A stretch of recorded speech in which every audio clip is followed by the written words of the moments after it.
Well, now that we've talked about why social media for network marketing, let's get into helping you find your brand. You might not know what that means. What do you mean finding my brand? Let's talk about what a brand is. Make no mistake, you're a brand right now. If you're on social media, you are a brand. You are branded in a certain way that may be getting you a certain result. And if you want to change the result, you might need to look at repackaging who you are and what you stand for. A lot of people are out there on social media doing what they think other people, what they see some other people do, so they're trying to replicate that, or they're saying what they think other people want to hear. That's not what it's about. Let's talk about what a brand is. Something that's recognizable, something that people either like, respect, or at least it's interesting. You might not like or respect Kim Kardashian, but she gets followed because people find her interesting for whatever reason. You also know in a brand what they stand for as a person. If you're thinking about a person as a brand, what do they stand for? What do they stand against? So think about some of the brands that you might know. Think about any person. You're like a pit bull, for example, Mr. Worldwide. He came up with that concept consciously. He dresses in really sharp suits consciously. This was a decision of how he wants to represent himself. I gotta tell you, when I decided I'm going to learn this, so I reached out to my friends. I said, who knows somebody in social media that's an expert? Who do you respect? And I reached out to several people, and I actually paid a person who is very good at social media. I paid that person as a consultant. I hired them as a consultant to teach me. Teach me what you do to build a brand. Teach me what you think I should do. Here's my passions. Here's my interests. What should I do inside of this network marketing space? Because I see a void and I want to be able to serve this community. So I set out to learn what the people before me had done in order to be able to establish what was my brand going to be. I'll tell you what my brand is today, okay? One of them is entrepreneurship. I'm a fan of entrepreneurs, and everybody knows it. You know, it's not perfect, but it's better. Everybody knows that I'm in the corner of the entrepreneur. I believe in entrepreneurship. If you have an entrepreneurial bone in your body, you should explore that urge, and you should scratch that itch, and you should go out there and try and change the world. So that's one. Second big piece of my personal brand is network marketing. I am an absolute, the strongest supporter of network marketing on planet Earth. I believe in it from top to bottom. I'm willing to debate it with anybody in the world because I'll win the debate. They can't win the debate with me about network marketing because I believe in it so strongly. And none of that's just an act. That's what I absolutely believe, and I've decided to put that into my brand of what I was going to do in the world. Third is professionalism. Why do you think I called the book Go Pro? I love network marketing, but I'm also frustrated with the fact that so many people are amateurs. So I put professionalism as a big piece of what it is that I stand for, what I'm known for. Go Pro is what I'm known for, that this is a profession, not just an industry. That's what I'm known for, okay? Another is personal growth. I stand for learning and growing and reading and studying and not only do I promote that, but I personally engage in it. I am authentic in that aspect that I'm really all about personal growth, and I have been because network marketing promotes personal growth so much. It's a perfect blend for me. Another thing, people ask me what I do for a living, and part of my brand is I'm a professional encourager. That's what I do. Every day that I get on Network Marketing Pro, I'm encouraging the people that are watching, hey, you're doing the right thing. Hey, I'm proud of you for facing your fears, right? I'm just encouraging all the time. You can do this, you can do this, you can do this. That's part of my brand. Another part of my brand is I'm a validator. Hey, you made the right decision. You're the smart one. They're the dumb ones. The other people that don't understand network marketing, you can have pity for them or compassion for them, but don't believe them because you're the smart one. So I validate every day in what I do. The secret sauce of encouraging and validating is a big part of my brand. Another one is I'm sincere. People come up to me all the time and they feel like they know me because, we have this conversation like I'm having with you right now. I sincerely want to help. I give a damn about people's success. I really care about the audience. I treat it with an enormous amount of respect. I'm humbled by it, but I'm sincere in my desire to help, to encourage, to validate, to promote, to do the things that I want to do. And another piece of my brand, as I was thinking about it, putting this program together, is competence. I know my stuff. I really do. I know it like a few people in the world know it. You can't stump me. There's not a question you can ask about this business that's going to have me all backpedaling and nervous. I'm competent. I know this stuff, solid. So if I'm talking to somebody, I think people follow and people recognize and engage with my brand because they know I know my stuff.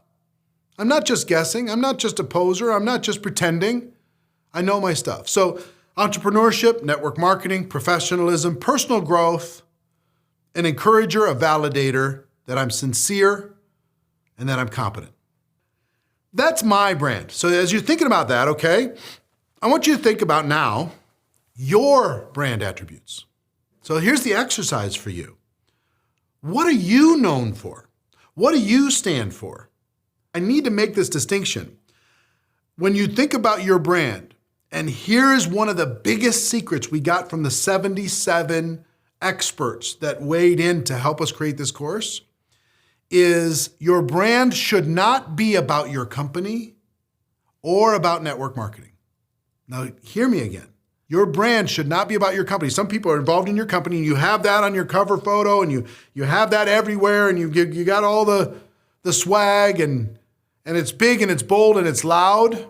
And frankly, you chase people away when you do that. Same thing about network marketing. Now, it can be about entrepreneurship. That's fine.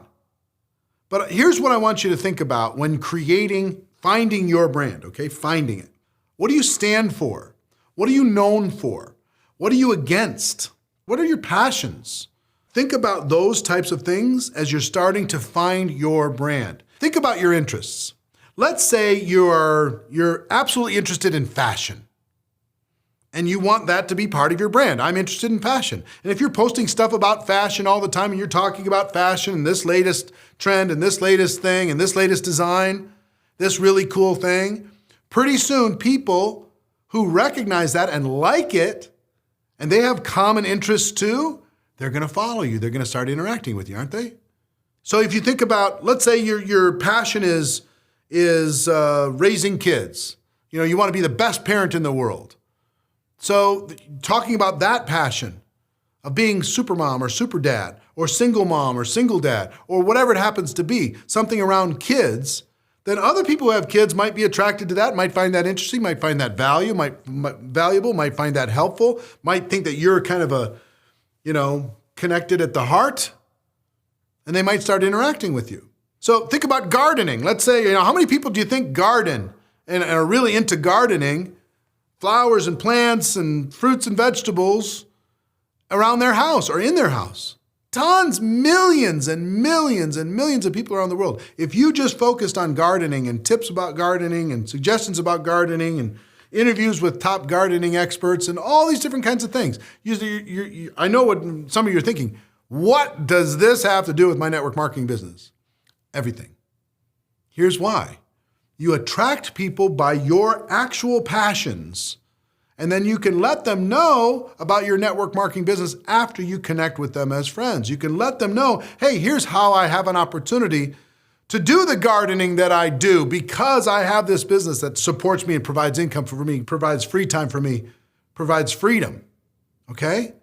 So I want you to think about your passion, the thing that's automatic for you, the thing that's natural for you. Let's say you're a sports fanatic. I love the Minnesota Vikings. I will tell you right now, if I wasn't doing what I was doing right now, I could build a brand around being the Minnesota Vikings superfan, providing news and updates and information and editorial and commentary and feedback and interaction with fans. And how many people do you think are Minnesota Vikings fans around the world? A massive amount. A massive amount. Now, I'd have to work to differentiate myself from anybody else out there, but if I was really focused on it, I could do it. No question in my mind. And within a couple years, everybody within the Vikings organization would know my name. And most of the fans around the world that were Minnesota Vikings fans would also know, hey, you know about that Eric Worre superfan guy? They would all know. And from that, do you think I could convert those people into prospects for my product or service if I was a distributor in network marketing? The answer is of course. This is the secret sauce of what the people do. These 77 that we've interviewed, this is the secret sauce. They talked about their passions, they attracted like-minded people, and then they converted those people into prospects in an elegant way that didn't offend anybody, didn't violate any policies, procedures of any platforms, made people feel comfortable. They got people to come to them because of their passion. Let's say you're really into photography. If you talk about photography, you become a trusted resource. You become a place where people go, hey, if you're into photography, you got to follow this guy. He's amazing. He reviews every single new camera that comes out. He tells you about the latest lighting thing, and here's the best memory thing, and here's the best stand for this, and here's the best tripod for that. He's amazing. Or she's unbelievable. She's the best. You want to talk about weightlifting, if you want to talk about anything that you're passionate about, mountain climbing, it doesn't matter. You pick it. The more obscure, the better, because you'll be able to attract people that are really into it. So think about your interests. I want you to right now make a list of the things that really drive you and are part of your passion, where you spend your time, what you love, okay?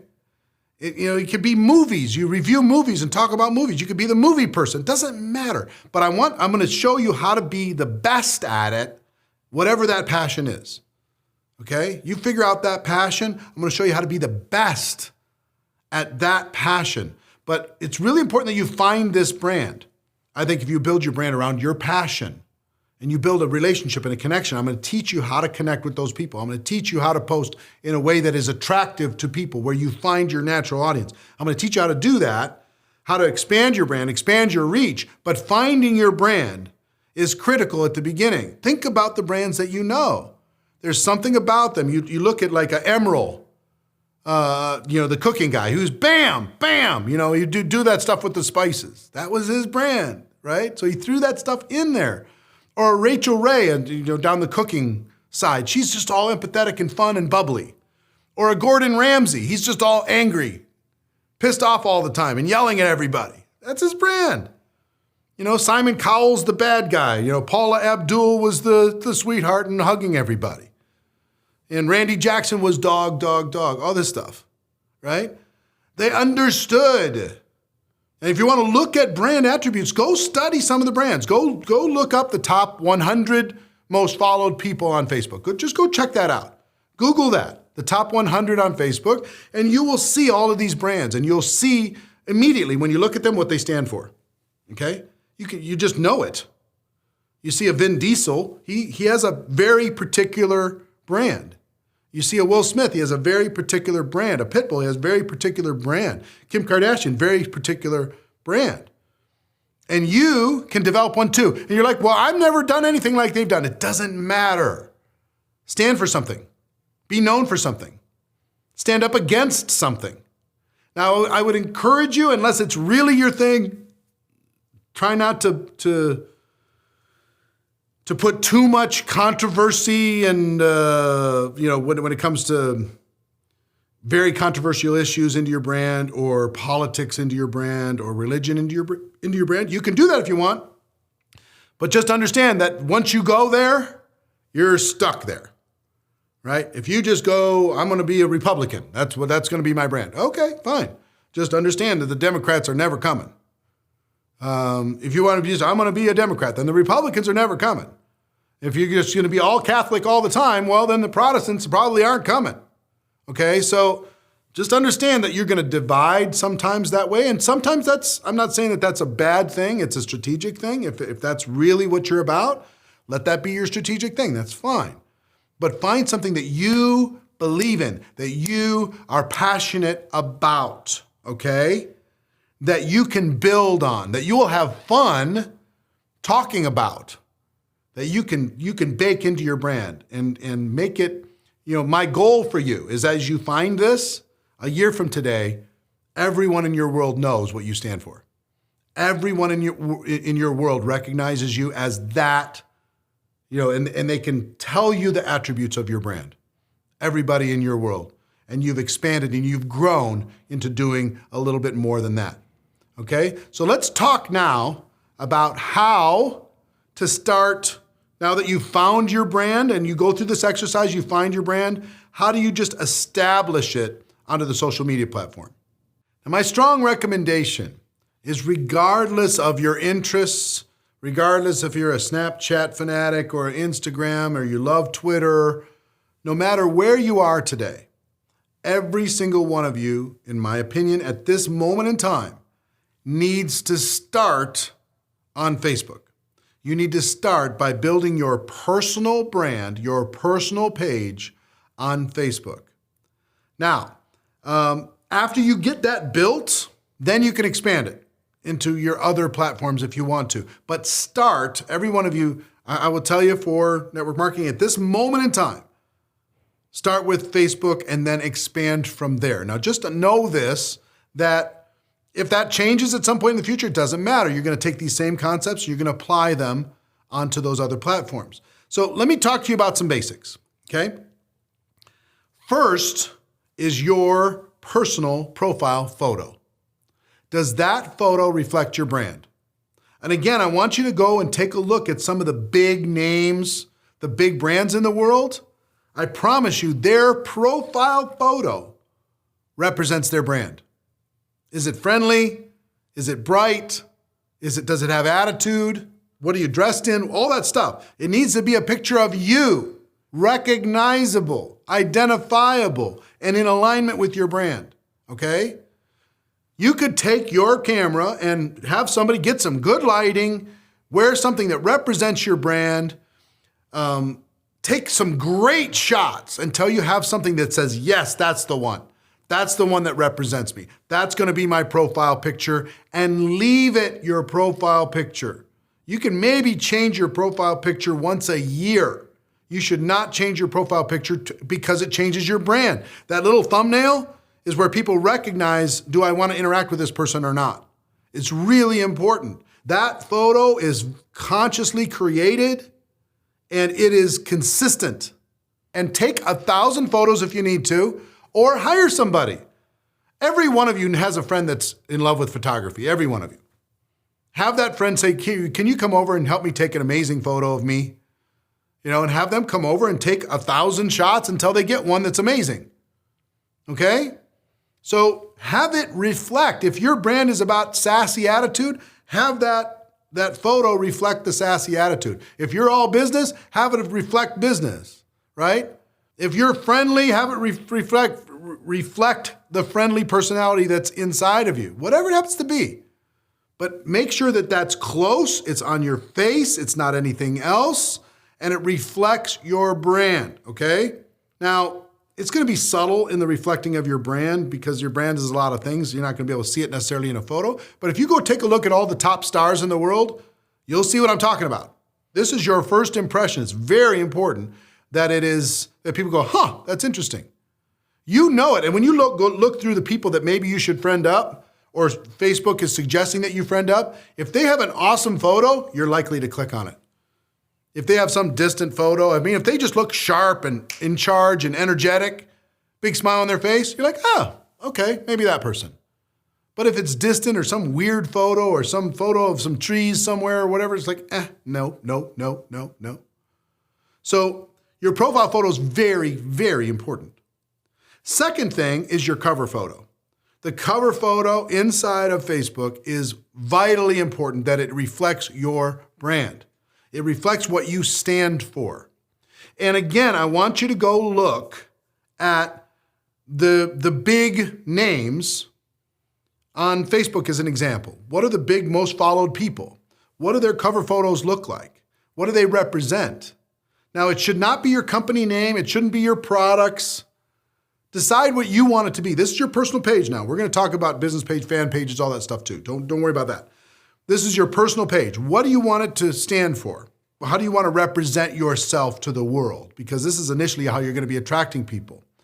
So think about a photo that maybe it's a composite of different parts of your life. Maybe it's one photo that represents, maybe it's a great visual background with a saying that kind of defines who you are or your mission statement in life or what you want to represent. Your brand is kind of is laid out inside of that photo. It's different for every person, so I can't tell you exactly what to do. And I'm not going to show you a bunch of successful people in network marketing examples, because then that creates a distraction again. I don't want to create any distractions. But think about this, and I want you to take a day and go do some research on cover photos that you love, and then find a version that's similar to your brand and make it.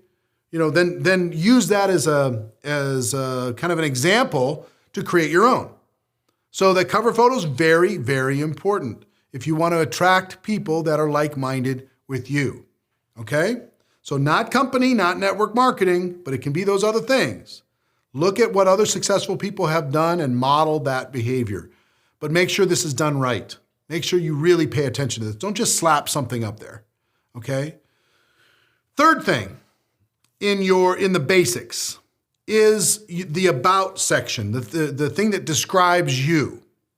Now, inside of this about section, it should not say, I am a blankety blank distributor for blankety blank company, and I'm looking for blankety blank people to join my blankety blank opportunity. Okay? That's what most people do, and it's a mistake. Those people don't attract people. You think you get people to join your business with that? You're not. Now, I'm not saying hide from your business, but what I'm saying is in your about, in your bio, you need to be, and this is what we've heard from all of the people that gave us input on having success in recruiting using social media, okay? The bio needs to be a reflection of your brand. So for me, I'm passionate about network marketing. I love entrepreneurship, you know what I mean? Those types of things. The professionalism involved in it. Here's what I stand for. Okay, it doesn't need to have necessarily all the emotional attributes, but at least what you stand for, what you stand against, and you describe it in pretty good detail. And think about this. Your brand needs to be reflected in all of that about stuff included into your Facebook profile. And you need to make sure that you have contact information in there so people can find you. You put your email address in there, you put a phone number in there that you want to have in there for people, and you use that to be able so people can find you and put all of your ways to connect. If you're on other social media platforms, find me here, okay? But here's my phone number, and here's the hours that you can reach out to me, or send a text message, that's better, or whatever it happens to be. Make sure that the basics of this, your profile photo especially, your cover photo, and your about information, all of the information about you, has information that's attractive to the group that you're going to be trying to attract. Make sure that reflects your brand, and it's light and it's fun and it's upbeat, and people want to be around energetic people. People want to spend time with, or at least follow people who are interesting. The number one rule is don't be dull. Don't be dull. You can rant every once in a while. You can do this every once in a while. You can jump up and down every once in a while, but just don't be boring. Okay? People are already bored. They're looking for some entertainment. They're looking for somebody, hey, maybe this energy will rub off on me. Okay? So I'm going to teach you what to put into this, what to start posting and how to start growing your friends and what we call the 3 Fs. Your friends, your fans, and your followers. Friends, fans, and followers. How to grow that network. In the next module, I'm going to teach you how to start expanding your brand and start to attract those people. But the first exercise of this is to really get your brand represented onto the platform, and just start wherever you are. It doesn't need to, you don't need to take 3 months to do this and have one final thing. I'd rather you start now and adapt and make little changes. No, I don't like that photo. I want to change this cover photo. No, I need to adapt my profile, my about section. I need to adjust it. I need to edit it. Just do that, because little progress is perfection. We're going to continue to be making little adjustments for forever. I continue to make little adjustments to all of my social media platforms. And the biggest thing with all this is do some soul searching and try to really identify what you stand for. And I promise all of you stand for something. All of you can be known for something. All of you have a passion inside of you that you can build a following around. You can have people wanting to be your friend, people wanting to interact with you. I'm going to teach you how to do the same thing if you're consistent and if you're persistent and if you'll pay attention to creating the brand that really reflects you. Okay, so that's your homework for this module. Next module, we're going to start talking about how do you expand your influence. Okay, so I'll see you there.